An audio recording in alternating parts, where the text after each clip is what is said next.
예, 오늘의 모닝 브리핑 시작하겠습니다. 블루아울이 오라클에 투자하던 계획을 처리한다 이런 보도가 나오면서 AI주 중심으로 하락하는 그런 모습이 나왔고요. 마이크론 테크놀로지는 예상치 상회한 그런 실적이 나왔습니다. 반도체 어제 외국인들이 집중 매수했는데 오늘 반도체 엇갈리는 뉴스 나왔잖아요. 어떤 형태로 외국인들이 대응할지 좀 집중적으로 봐야 될 것 같고요. 환율, AI, 2차 전지 악재 이런 것들이 있잖아요. 그러니까 이 불안 요인 속에서 오후장의 흐름이 상당히 중요할 것 같습니다. 외국인들의 움직임 집중적으로 봐야겠습니다. 오늘 기본적으로 지수가 빠졌는데 나스닥이 더 많이 빠졌잖아요. 그러니까 기술주들이 시장 발목을 잡았구나라는 걸 보여주는 거고, 하락한 업종이 더 많긴 했습니다. 근데 다만 기술주 쪽에 어떤 있는 테슬라라든가 아니면 이제 빅테크 이런 종목군들 중심으로 하락해서 관련된 업종이 많이 빠져서 그렇지 그 외 종목군들은 또 낙폭이 그렇게 크진 않았거든요. 그러니까 투자자들이 기술주 팔아서 다른 쪽으로 넘어가는 그런 움직임이 계속해서 나오고 있다라는 게 오늘 장의 특징이었습니다. 이슈를 보면 첫 번째로 가장 큰 재료, 이게 이제 미증시 초반까지만 해도 시장에서 별 편안하게 움직이던 상황이었는데 갑자기 이제 블루아울이라는 회사에서 재무 건전성, 수익화에 대한 우려 이런 것 때문에 오라클에 투자할 수 없다 이렇게 투자를 철회했습니다. 이렇게 되면서 AI주에 정말 문제가 있구나 라는 식으로 또 투자자들이 생각하는 그런 계기가 됐고, 이게 이제 증시를 끌어내리는 그런 계기가 됐고요. 또 지정학 문제 계속 나오고 있잖아요. 트럼프 대통령이 러시아가 말 안 들으면 추가 제재할 거야. 그다음에 이제 베네수엘라에 대한 어떤 압박도 계속 이어지고 있죠. 국제유가 올라가는 점, 그러니까 유가 올라가면 또 인플레이션 자극될 수 있거든요. 이런 것들도 좀 걱정이 되고, 그리고 또 미시건대에서는 4월 이후에 고용지표가 일관되게 둔화되고 있다. 이거 자칫 잘못하면 경기 침체 갈 수 있다. 이런 경고를 내놓기도 했었습니다. 그렇지만 이렇게 좀 나쁘지 않은 뉴스들도 있었는데, 관세가 생각보다 인플레이션 영향이 적었다. 내년도 되면 인플레이션 상당히 떨어질 거야. 그러니까 이런 식의 어떤 주장도 일부에서는 제기가 됐고요. 또 크리스토퍼 월러가 금리 계속 내려야 된다. 노동시장이 약하기 때문에 금리 계속 내려야 된다라고 이야기를 했는데, 그 트럼프 대통령이 면접 본다고 했잖아요. 그래서 이 뉴스 이후에 2위, 확률 2위까지 올라갔습니다. 1위가 지금 해셋이 다시 1위가 됐고, 2위가 월러, 3위가 워시 이렇게 지금 순위가 되고 있습니다. 그리고 마이크론 테크놀로지 실적이 나왔거든요. 예상했던 것보다 훨씬 더 매출과 이익이 잘 나왔습니다. 향후의 전망도 긍정적으로 제시해서 시간 외에도 주가가 좀 큰 폭으로 상승하는 그런 모습을 현재까지는 보이고 있습니다. 오라클 변수가 가장 큰 뉴스였는데, 이거 제가 좀 정리를 해드리면, 이제 그 100억 달러 들여서 미시건대에 데이터 센터를 짓는 게 이제 지금 진행이 되고 있습니다. 그러니까 진행이 되고 있는데, 블루아울이 여기에 이제 참여를 해요. 그러니까 자체적으로 자금을 하고 또 대출을 받아가지고 여기에 이제 프로젝트에 합류하기로 했거든요. 이제 합류하기로 계약이 되어 있었고, 이 조건이 뭐냐면 완공이 되면 돈을 많이 투자하는 회사이기 때문에 블루아울이 소유합니다. 자기네들이 이걸 활용을 하겠죠. 소유하면서 오라클에 임대해주는 방식. 이제 그렇게 되거든요. 그러면 이제 오라클은 이걸 임대를 받는 방식을 취해서 오픈 AI가 이 프로젝트에 이 데이터 센터를 활용하는 이런 프로젝트예요. 그러니까 블루아울이 상당히 중요한 어떤 투자자가 되는 거죠. 자, 그런데 최근에 재무 문제 계속 제기가 되고, 또 AI가 수익이 되는 거 맞아? 이런 게 자꾸 문제 제기가 되다 보니까 대출 기관들이 까다롭게 군다라는 거예요. 그러니까 돈을 빌려줄 때, 이거 좀 까다롭게 돈을 빌려줘야 된다. 이거 좀 조건을 더 제대로 맞춰봐. 이런 식으로 나오고 있다라는 거예요. 그러니까, 그러면 그만큼 프로젝트가 뭔가 문제가 있다라는 건가? 이렇게 생각이 자꾸 들으니까, 블루아울에서 우리 이제 투자 못한다. 이제 투자 안 하는 게 좋겠어라고 이제 물러서게 된 겁니다. 그래서 이제 AI 버블론이 제기가 되고, 이게 이제 관련된 종목군들의 주가 하락을 유발하는 결정적인 제기가 됐죠. 그 오라클 측에서는 프로젝트 계획대로 진행되고 있다. 이거 철회된 건 맞는데 계획대로 진행될 거야. 아직 대안 투자자를 찾았는지는 모릅니다. 근데 어쨌든 제 계획대로 진행되고 있다라고 해서 그나마 이제 낙폭이 좀 멈추는 그런 계기가 되긴 했지만, 계속해서 지금 AI 관련된 노이즈가 나오다 보니까 이제 투자자들이 이거 빅테크보다 다른 종목 사는 게 낫겠다. 이렇게 돼서 이제 빅테크 배도 다른 종목 일부 매수 이런 형태로 돌아가는 그런 계기가 됐던 것 같습니다. 주요 종목 딱 봐도 엔비디아 많이 빠지고, 알파벳 빠지고, 브로드컴 빠지고, 그러니까 AI 관련해서 좀 핵심이 되던 기업들이 빠졌잖아요. 근데 잘 보면 그 외 기업들 낙폭은 별로 크진 않았어요. AI에 좀 집중된 그런 악재라고 볼 수 있는 거죠. 그리고 오늘 특징적으로 방산주가 좀 약했는데 사실 지정학 리스크가 나오면 방산주 올라가야 되거든요. 근데 이제 트럼프 정부에서 자사주 매입을 제한하고 임원 보상도 제한하는 그런 어떤 행정명령을 추진할 것 같다더라. 이런 보도가 나오면서 이제 방산주가 약했고, 다음에 테슬라가 오늘 많이 빠졌는데 일부에서 저거 자동차 사업은 주당 가치 $30밖에 안 된다. 그러니까 지금 주가 너무 부풀려진 거야. 그러니까 이런 분석이 제기가 되면서 최근에 강세 보였었습니다만 오늘은 또 눌리는 그런 기회가 있었고, 또 여기에 이제 또 백악관 측에서 약간 이제 테슬라 또 한 소리 했잖아요. 그러니까 그런 이제 발언이 또 영향을 준 걸로 보여지고요. 그다음에 이제 화이자 같은 경우는 오늘 이제 가이던스 실적 발표 이후에 이제 가이던스를 좀 낮게 제시하니까 이제 매도가 나왔고, 그다음에 에너지주는 앞서 말씀드린 대로 국제유가가 올라가면서 이제 대번 에너지 뭐 이런 종목군들이 많이 올라가는 그런 모습을 보였는데요. 지금 마이크론 테크놀로지는 시간 외에서 이제 4.8%, 그러니까 시간 외에서 어쨌든 많이 올라갔다가 이제 상승폭은 조금 축소되는 그런 모습이 나오고 있습니다. 근데 어쨌든 시간 외에서 일단 상승하고 있다, 이렇게 보면 될 것 같습니다.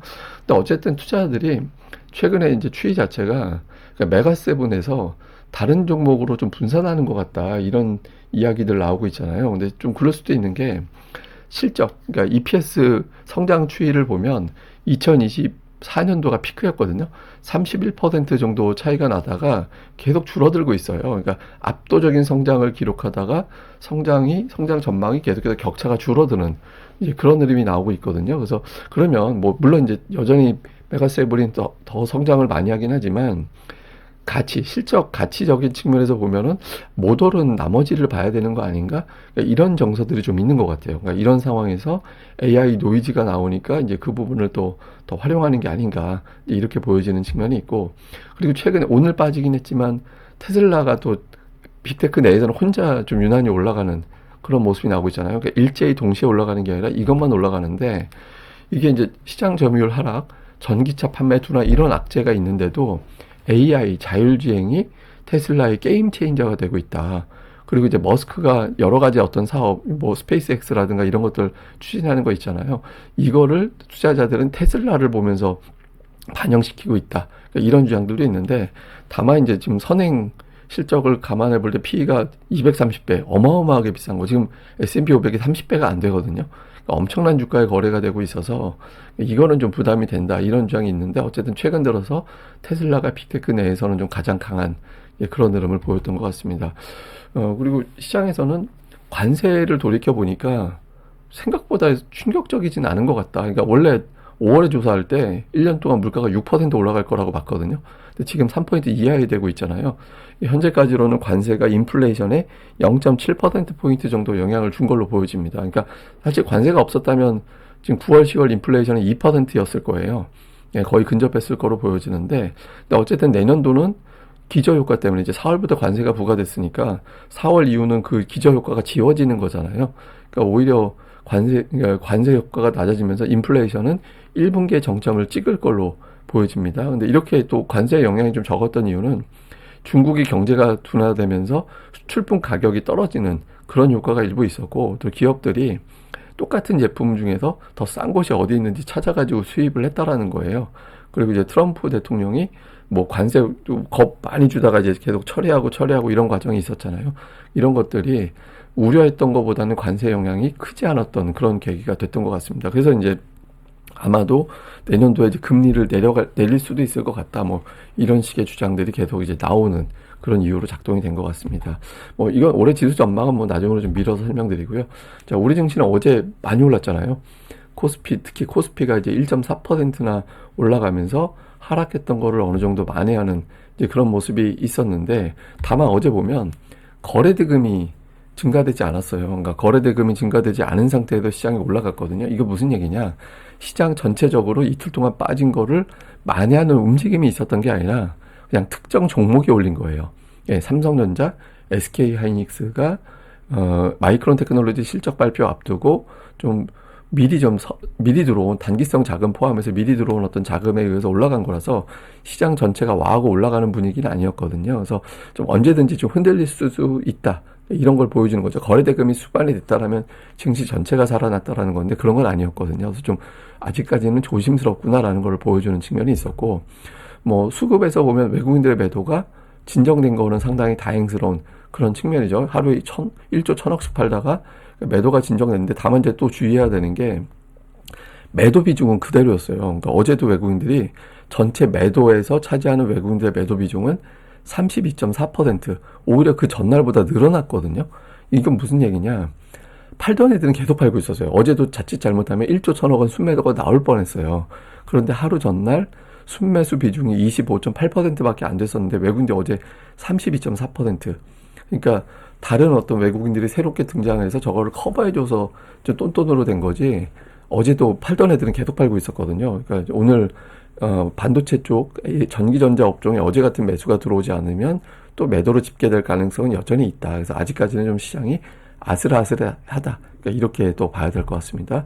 어쨌든 어제 외국인들 되게 재밌었던 게, 특이했던 게 코스피 막판에 외국인들 쭉 매수로 들어왔잖아요. 근데 업종별로 보면 예를 들면 운송장비 그 시간대 매수 안 들어왔어요. 금융업종도 오히려 매도가 늘었어요. 그 시간대. 예, 늘어난 거는 그냥 전기전자 하나.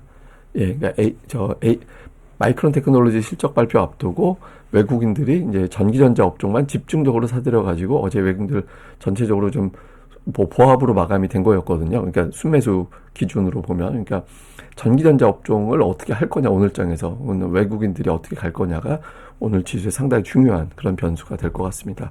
자, 코스닥은 어제 겨우 이제 21선에서 마감이 되는 그런 모습을 보였는데, 보시면 상승 하락 종목수 중에서 이제 상승 종목수가 좀 늘어나긴 했어요. 그러니까 제가 이제 거의 1,400개 가까이 하락 종목이 나오면 단기적으로 그 부근이 지수의 저점이 되는 경우가 있다. 근데 어제 지수는 빠지고 상승 종목은 더 많고 이런 구도가 됐거든요. 근데 오늘 2차 전지 관련된 악재가 나와서 이 대형주 중에서 또 이제 악재를 맞이하는 종목군들이 있어서 이게 어떻게 될지 봐야겠습니다만은, 가급적이면 911에서 너무 멀리 떨어지지 않고 이 부근, 그러니까 61선 확인하러 가면은 좀 투매 같은 게 한 번, 두 번 더 나와야 된다는 얘기잖아요. 그래서 910 전후에서 멀리 가지 않고 버텨내느냐, 또 오후장에서 상승 종목수가 회복이 되느냐, 그러니까 이 부분이 상당히 중요한 변수가 될 것 같은데, 최근에 개인들이 계속 매수하고 있거든요.